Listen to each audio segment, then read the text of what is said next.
अब आपको लगता है कि ये 15 साल का मेरा दिमाग का कचरा है और ये हट ही नहीं रहा है। 30 साल 25 साल मुझे नहीं पता, मैं तो इसे YouTube पे भी डालता हूं और वो खत्म नहीं हो रहा है। तो आप जानते हैं वो एक बड़ा पाप है, क्योंकि उसने क्या किया, जकड़ रखा है। 15 साल की जकड़न है। मेरी बात समझ रहे ना? मगर जैसे ही आप पुनरुत्थान को अपने जीवन में पा लेते हैं, पाप की सामर्थ्य निष्क्रिय हो जाती है। मेरी बात समझ रहे? मेरे को फिल्मी गाने सुनने के बहुत शौक थे और बहुत गाने याद भी थे, और मेरा अपना जो सारा जीने का तरीका था वो राजाओं की तरह था। सुबह उठना, नहाना धोना, गाने की तैयारी है, नशा कर लिया, शांत होके बैठ गए, गाने घंटों घंटों सुन रहे हैं। मैं आपको क्यों बता रहा हूँ ये चीजें? मगर जब पुनरुत्थान की सामर्थ आती है आपके अंदर, जब आप पुनरुत्थान के सामर्थ को समझ पाते हैं, जब उसके जान पाते हैं कि यीशु आपके पापों के लिए मरा, किसके लिए मरा है, और वो मुर्दों में से जीवित हो चुका है, ताकि पाप की सामर्थ आपके जीवन में जीवित ना रहे। पाप की सामर्थ आपके जीवन में जीवित न रहे, पुनरुत्थान का मतलब ये है। और जिस दिन हम ये बात जान जाते हैं, पाप की ताकत हमारे जीवन में काम नहीं करती। यदि आज भी आप पाप से संघर्ष कर रहे हैं, अपने स्वभाव से संघर्ष कर रहे हैं, अपने विचारों से संघर्ष कर रहे हैं, अपनी तमाम चीजों से लगता है यार कैसे छूटेगा, अरे छोड़ने की जरूरत तो उसको पड़ती है जिसमें कोई ताकत होती है। भाई छुड़ाते हैं कोई चीज, जब चपक जाए तभी तो छुड़ाओगे ना। मगर जो चीज बिल्कुल ही अपने आप में मरी हुई है, जिसमें कोई ताकत ही नहीं है, यदि वो आपको पकड़े हुए है तो आप बहुत झूठे झूठे जीवन में जी रहे हैं। अरे किसी विकलांग आदमी, कोई विकलांग आदमी आपके सामने हो और दूसरा आदमी कहे देखो ये तुमको ऐसा घूंसा मारेगा कि तुम्हारा दांत टूट जाएगा, तो कितने लोग विश्वास करेंगे? करेंगे क्या? क्योंकि उन्हें मालूम है कि ये विकलांग है, इसका हाथ काम नहीं करता, ये क्या मुझे मारेगा। और आपको भी पता होना चाहिए कि यीशु मसीह का जब पुनरुत्थान हुआ तो पाप की सामर्थ विकलांग हो चुकी है क्रूस पर। और यीशु मसीह के पुनरुत्थान का मतलब है वो हमें जीवन देने आया, जीवन देने आया, उसका यही मतलब है। पाप आपके अंदर जीवित नहीं है, जीवित नहीं है। जीवित कब रहेगा? जब आप पुनरुत्थान के बारे में नहीं जानते। जिस दिन आप पुनरुत्थान के बारे में जान जाएंगे, उस दिन पाप क्या हो जाएगा?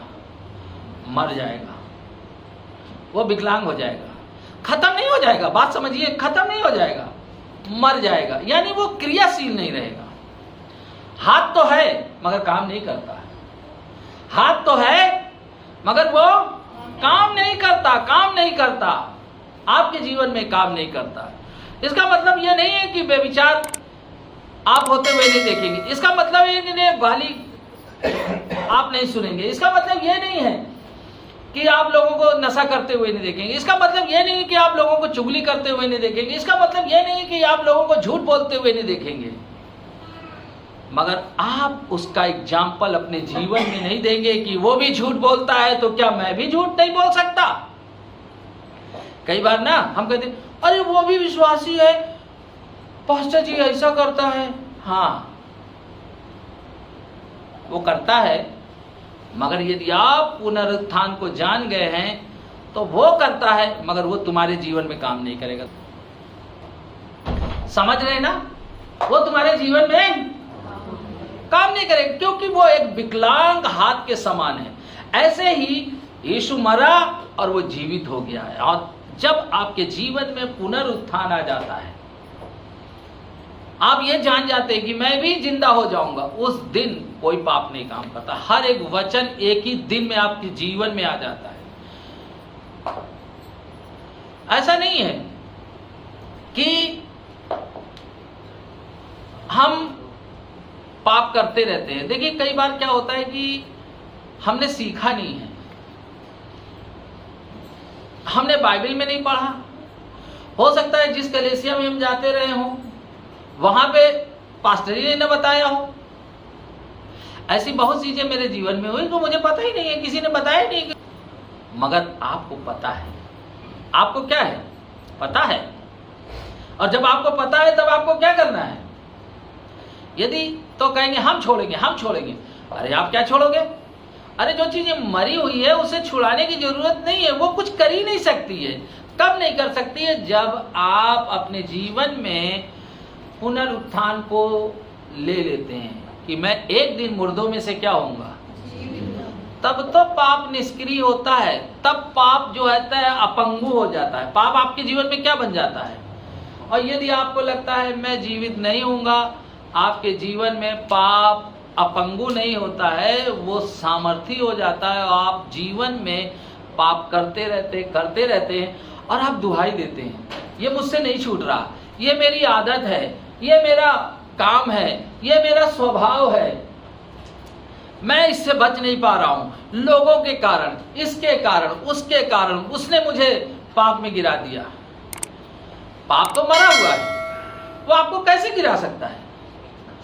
एक विकलांग आदमी गिरा सकता है क्या? नहीं। विकलांग आदमी आपको धक्का दे सकता है? जब यीशु मसीह आपके लिए क्रूस पर मर गया और पुनरुत्थान हो गया, आपके अंदर जीवन आ गया, पाप क्या आपको गिरा पाएगा? पाप तो मरा हुआ है, नहीं मरा क्या? वो मर चुका है। मसीहों के लिए, मसीहों के नहीं, नामधारी मसीह नहीं, पुनरुत्थान पाए हुए मसीहों के लिए, ऐसे बोलिए। कौन से मसीहों के लिए? उनके जीवन में पाप क्या हो चुका है? मर चुका है। नहीं तो वो लिखेंगे फलाने मसीह बने हैं परमेश्वर के लिए हंसी, फलाने ए मसीह बी मसीह नाम लेंगे, हो सकता किसी का नाम आ जाए, बोले पाचे जी उसी को कह रहे हैं। आपके पास बुद्धि की कमी नहीं है। कोई आदमी ये कहे कि बुद्धि नहीं है, मैं नहीं मानता ये बात को। मैं आपको बता दूं, यदि एक व्यक्ति गलत बातों का अपने लिए नमूना बनाता है, उसकी गवाही देता है, सही बातों को दरकिनार करके, वो अपने जीवन में कभी भी बदल नहीं पाएगा। आपको सही बातों की ही गवाही अपने जीवन में रखनी, गलत बातों का, अरे वो ऐसा करता, वो ऐसी करती, अरे वो करती है ना, वो करता है ना, उसको देख के आप प्रभु में आए? बताइए ना।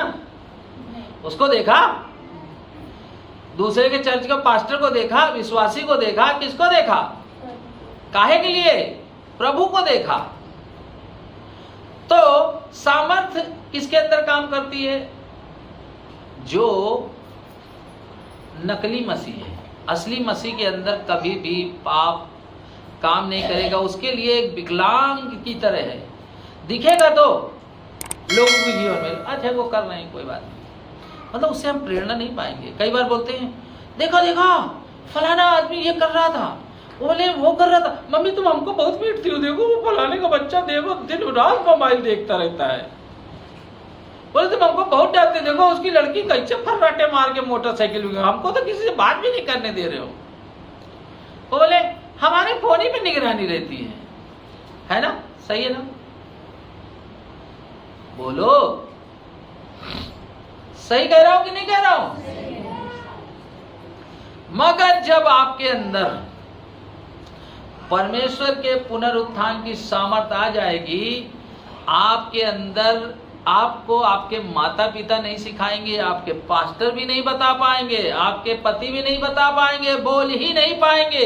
आप कहेंगे अब मुझसे नहीं होगा, क्योंकि ये पाप मेरे लिए क्या हो चुका है? विकलांग हो चुका, मरा नहीं है। मर जाने का मतलब खत्म हो जाता, खत्म नहीं होता है। आप जब दूसरों को करते देखते हैं नहीं तो अपने अंदर हिचकोले आने लगते हैं, नहीं? सही कह रहे नहीं? अब मान लो दूसरा चुगली कर रहा हो और हम चुगली बाज रहे हो, फिर देख के क्या आने लगता है? उचकी आने लगती, मतलब चुगली करने के लिए आवाज निकल नहीं रहा कुछ, समझ आए ना? पुनरुत्थान ऐसा है, यीशु मसीह जीवित हुए और उनके जीवित होने का मतलब है कि अब हमारे जीवन में जीवन है। अब हमारे जीवन में जीवन है। अब पाप मृत्यु नहीं ला सकता है, क्योंकि पाप क्या हो गया? विकलांग हो गया है। पाप क्या हो चुका है? वो दिखेगा, हाथ दिखेगा, मगर वो किसी काम का नहीं है। पाप को आप जानेंगे, मगर पाप आपके जीवन में काम नहीं करेगा। पाप आपके जीवन में काम नहीं करने वाला। मगर कब होगा? जब आप ये जान जाएंगे कि एक दिन अपनी सहनाई बजेगी। सहनाई बजेगी ना, जब बहुत तो नहीं सहनाई बजेगी, तुरही नहीं बजेगी, सहनाई बजेगी।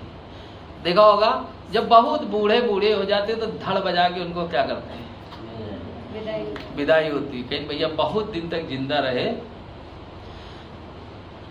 बाइबल भी बताती है कि मैं तुम्हें कैसी उम्र दूंगा।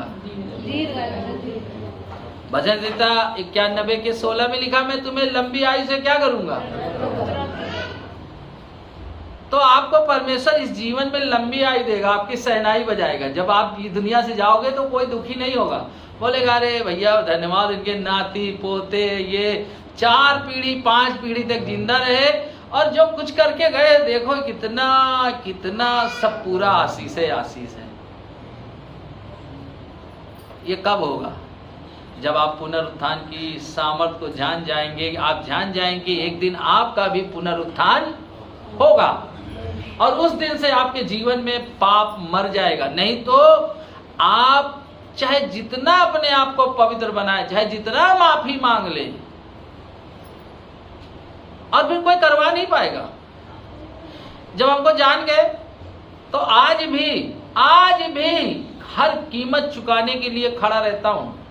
इवन चर्च में ही नहीं कि चर्च में पास्टर हूं तभी मेरा अधिकार चलता है। मैं बाहर भी जाता हूं, और जो बाइबल के अनुसार नहीं होता है, परमेश्वर के अनुसार नहीं है, मुझे लगता है ये पाप है, और बाइबल ये बात बता रही है कोई करवा नहीं सकता, कोई करवा नहीं सकता, कोई करवा नहीं सकता, क्योंकि मैं जान चुका हूं कि मेरे अंदर परमेश्वर का उस जीवन को प्राप्त किया है जिसके लिए यीशु क्रूस पर मरा।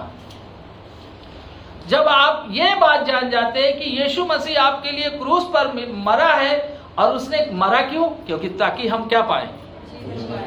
जीवन पाए। तो फिर मृत्यु काम करेगी, पाप काम करेगा। पाप दिखेगा लोगों के जीवन में, आप देखेंगे ये ऐसा कर रहा, वह ऐसा कर रहा, वैसा कर, मगर वो विकलांग, उसे क्या मार गया है? आपके जीवन में पाप को पैरालाइज मार जाएगा। अरे आमीन तो बोल ही देते हैं। यदि आपके जीवन में पाप को पैरालाइज पड़ जाए तो पाप से तो छुट्टी हो गई ना, कुछ नहीं कर पाएगा।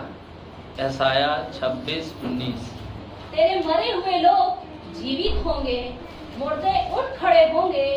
हे मिट्टी में बसने वालों, जाग कर जय जयकार करो, क्योंकि तेरी ओस ज्योति से उत्पन्न होती है, और पृथ्वी मुर्दों को लौटा देगी। लिखा तेरे मरे हुए क्या होंगे? मुर्दे क्या हो जाएंगे? जीवित हो जाएंगे। कितने लोग आज विश्वास करते हैं?